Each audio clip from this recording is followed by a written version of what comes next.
Hello students, आज हम NCERT के 10th क्लास की बुक फर्स्ट फ्लाइट से third poem a tiger in the zoo पढ़ेंगे। ये पोएम लेस्ली नॉरिस ने लिखी है। वे एक साउथ वेल्स के पोइट थे। एक पोइट के साथ साथ स्टोरी राइटर भी थे और उनके अधिकतर पोएम्स उनके एक्सपीरियंस पर बेस्ड हैं। पोएम में पोइट ने टाइगर की मेंटल कंडीशन को बहुत अच्छे से बताया है। पोइट इस पोएम में बताना चाहते हैं कि टाइगर की जू के अंदर की स्थिति क्या होती है और अगर वह जंगल में रहे तो उसकी स्थिति क्या होती है। दोनों को बहुत अच्छे से कंपेयर किया है और वे बताना चाहते हैं कि जू में टाइगर की जो रियल पर्सनैलिटी है वो दब सी गई है। तो ये जो पोएम है ये जू से शुरू होती है, फिर जंगल की बात आती है, फिर जू में ही ये पोएम वापस आ जाती है। Let's start the poem. He stocks in his vivid stripes the few steps of his case. Stocks means follows and vivid means deep bright colour. तो पोइट कहते हैं कि वह अपनी ब्राइट कलर स्किन में केज में कुछ स्टेप चल पाता है। क्यों?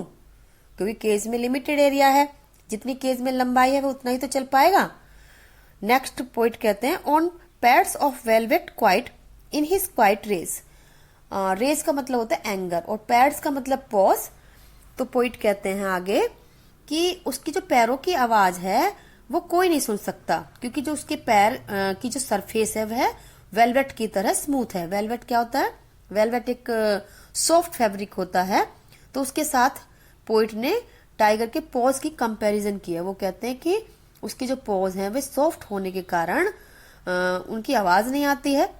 आगे पोइट बताते हैं क्योंकि टाइगर केज में बंद है तो वह अपनी रियल पर्सनैलिटी, अपना एंगर, अपनी स्ट्रेंथ, अपनी फेरोसियसनेस को शो नहीं कर पाता है, इसलिए वह अपने ऊपर कंट्रोल करता है। कैसे करता है कंट्रोल? चुपचाप केज में मूवमेंट करके, अपने गुस्से को शांत करके। यहाँ पर आप देख सकते हैं कि दो अपोजिट वर्ड्स क्वाइट और रेज को यूज किया है पोइट ने। क्वाइट का मतलब होता है शांत, जबकि रेज का मतलब होता है गुस्सा। तो गुस्से में कोई भी अशांति पैदा करता है, ये बात हम जानते हैं, लेकिन यहाँ पर उल्टा है। यहाँ पर पोइट कहते हैं कि जो टाइगर है उसने गुस्से को कंट्रोल करके अपने आप को शांत रखा हुआ। तो यहाँ पर मेटाफर यूज हुआ है। He should be lurking in shadow sliding through long grass near the water hole where plump deer pass. तो यहाँ पे lurking means hidden to prey, शिकार के लिए छिपना, और प्लम्प होता है फैट, मोटा, फ्लैशी। तो अब पोइट कहते हैं कि इसको जंगल में होना चाहिए था एक खुली जगह पर, जो इसका रियल प्लेस है। इसे तो लंबी लंबी घास के बीच में किसी वाटर बॉडी के जो कि झील, नदी, तालाब होते हैं उनके पास छिपा होना चाहिए था। उन वाटर बॉडीज के पास जहाँ इसके जो फेवरेट फ्लैशी डियर हैं, जो इसके प्रे होते हैं, शिकार होते हैं, वो पानी पीने के लिए आते रहते हैं। तो मतलब क्या हुआ यहाँ पे कि जैसा कि टाइगर का नेचर होता है कि वे घात लगाए, घास में, शेडो में छिपे होते हैं, और जैसे उनका कोई शिकार आता है तो उसको चुपके से पकड़ लेते हैं। तो पोइट कहते हैं कि उसको वैसा ही होना चाहिए था। उसको, उसकी जो रियल जगह है वह केज नहीं है, बल्कि वह खुला हुआ जंगल है। He should be snarling around houses at the jungle's edge baring his white fangs his claws terrorising the village. Snarl होता है warning sound, and baring means uncovering, और फैंक्स होता है शार्प टीथ, जो आगे के दो ऊपर दो नीचे वाले टीथ होते हैं, शार्प टीथ टाइगर के, उनके लिए बोला गया है। तो आगे पोइट कहते हैं कि वह पिंजड़े के लिए नहीं बना है, उसे तो फ्री होना चाहिए, उसे तो जंगल में होना चाहिए, और जंगल के किनारे जो घर बने होते हैं उनको वार्निंग देनी चाहिए, उनके घरों तक अपनी डरावनी आवाजें पहुंचानी चाहिए, क्योंकि ये उसका नेचर है। फिर पोइट कहते हैं कि उसे अपने शार्प टीथ और क्लोज से उन घरों में रहने वाले लोगों को डराना चाहिए। इट मीन्स कि उसको फेरोसियस होना चाहिए। क्यों? क्योंकि उसका नेचर है और उसे अपना नेचर नहीं छोड़ना चाहिए। But he is locked in a concrete cell, his strength behind bars, stalking the length of his cage, ignoring visitors. Concrete का मतलब होता है बिल्डिंग मटेरियल। तो अब पोइट फिर से केज की तरफ आ जाते हैं। वे कहते हैं कि लेकिन टाइगर तो कंक्रीट से बने हुए सेल में बंद है, वो तो जंगल में अब नहीं रहा। तो उसकी जो ताकत है वह जंगल के अंदर जो होनी चाहिए थी वह पिंजड़े में बंद कर दी गई है। पोइट कहते हैं कि बेचारा अब वह पिंजड़े में सिर्फ उतना ही घूम पाता है जितनी उसमें जगह है और वह अब वहां पर आने वाले जो विजिटर्स हैं जो उसको देखने के लिए आते हैं उनको सिर्फ इग्नोर कर देता है, उन्हें डरा भी नहीं सकता, डराने की कोशिश तक नहीं करता, क्योंकि अगर वह चाहे तो भी उन पर अटैक कर ही नहीं पाएगा। He hears the last voice at night, the patrolling cars, and stares with his brilliant eyes at the brilliant stars. Patrolling का मतलब टू गार्ड। आपने देखी होंगी कि पेट्रोलिंग कार्स रात में घूमती रहती हैं चेक करने के लिए कहीं कोई किसी को दिक्कत तो नहीं है, कहीं चोरी तो नहीं हो रही है। तो वैसे ही पेट्रोलिंग कार्स यहाँ भी घूम रही होती हैं जू में चेक करने के लिए कि कोई एनिमल किसी तरह से परेशान तो नहीं है। तो अब लास्ट स्टेंजा में पोइट कहते हैं कि लास्ट में जब नाइट हो जाती है तो वह सिर्फ पेट्रोलिंग कार्स की आवाज को सुनता रहता है। यहाँ पर पोइट बताना चाहते हैं क्योंकि वह बेचारा पिंजरे में बंद है तो वह कुछ भी नहीं कर पाता है, वह सैड है, हेल्पलेस है और सिर्फ अपनी चमकती हुई आंखों से चमकते हुए तारों को देखता रहता है। कहीं ना कहीं वह अपने थॉट्स को चमकते हुए तारों की तरफ ही ले जाता है। तो यहीं पर ये पोएम खत्म होती है। तो अब हम देखेंगे कि जो पोइट हैं हमें क्या मैसेज देना चाहते हैं। वे यही मैसेज देना चाहते हैं कि टाइगर को ओपन में रहने के लिए बनाया है, उसके नेचुरल हैबिटेट जंगल में रहने के लिए बनाया है ईश्वर ने, वैसी कैपेसिटी भी दी है उसको। तो हमें एनिमल्स को सिर्फ अपने फन के लिए, अपने एंटरटेनमेंट के लिए पिंजरे में बंद करके नहीं रखना चाहिए, बल्कि उन्हें उनके नेचुरल हैबिटेट में खुला छोड़ देना चाहिए। हमें अपने इकोसिस्टम को डिस्टर्ब नहीं करना चाहिए। चलिए अब हम इस पोएम में यूज किए गए कुछ लिटरेरी डिवाइसेस की बात करें। First is rhyme scheme. तो फर्स्ट स्टेंजा देखेंगे, इसमें हम स्टाइप्स को ए बोल देंगे, केज को बी, क्वाइट को सी, और क्योंकि रेज केज जैसे राइम कर रहा है तो उसको हम अगेन बी। तो राइम स्कीम हो जाएगी A B C B. Second stanza में देखेंगे, शेडो को ए बोल देंगे, ग्रास को बी और होल को सी, एंड पास ग्रास के साथ राइम कर रहा है तो इसको फिर से हम बी बोल देंगे। तो राइम स्कीम यहाँ भी हो जाएगी A B C B. Third stanza में हाउसेस को ए बोल देंगे, एज को बी, क्लॉज सी और विलेज को फिर से बी, तो ये हो जाएगी ए बी सी बी। और फोर्थ स्टेंजा में सेल, इसको ए बोल देंगे, बार्स को बी और केज को सी और विजिटर्स को अगेन बी, तो ये हो जाएगी A B C B.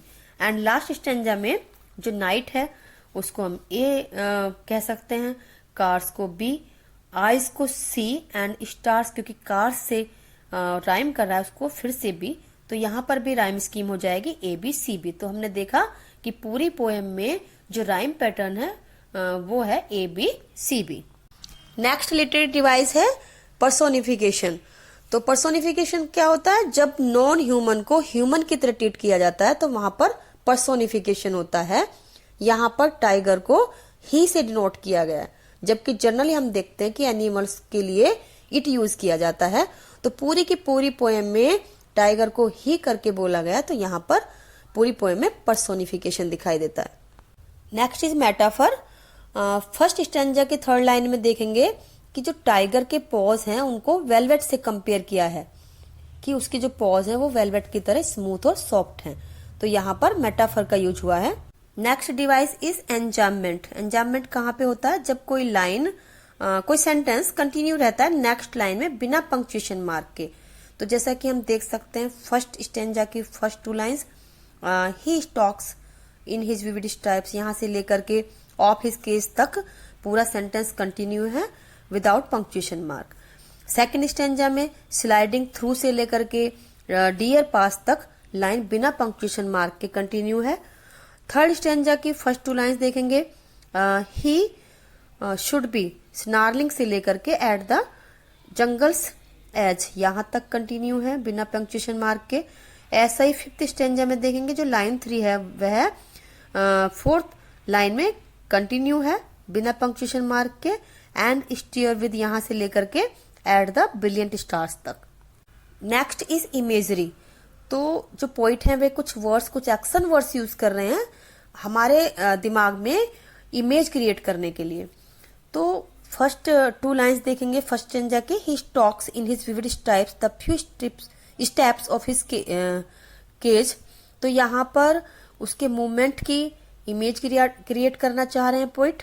Second देखेंगे हम, सेकंड स्टेंजा की first line lurking in shadow, यहाँ पर भी ऐसा ही हो रहा है, उसकी एक्टिविटी की इमेज क्रिएट करना चाहते हैं पोइट।